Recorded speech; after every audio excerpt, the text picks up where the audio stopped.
Hi from Michelle at Verity Restoration in Portland, Oregon, and today I'm going to tell you about asbestos.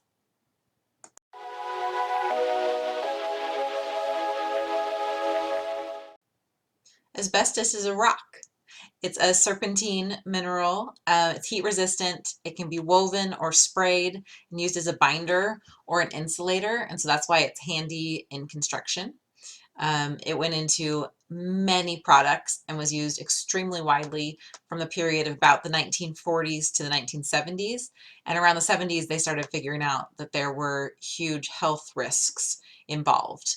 And the reason that it's dangerous is because as it breaks down to smaller particles, it stays in very thin strands, even down to microscopic sizes.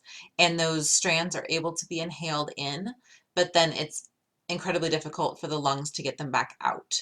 So they get stuck in the lungs and they end up forming scar tissue, and that's what causes the problems. So it itself isn't a hazardous gas or something that you think of when you hear the word carcinogen. It's just that those fibers are able to be inhaled and then we aren't able to get them back out, which makes it very dangerous. It is in a very large number of building materials. It has never been successfully banned in the United States, so you can still find it in some products that are at hardware stores today.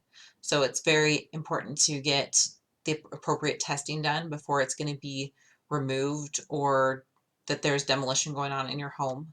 Um, Also, organic brake pads. The organic part is asbestos rock fiber. Um, Asbestos is between 8 and 12% of the Earth's crust, depending on who you ask. So it is very easily found in nature.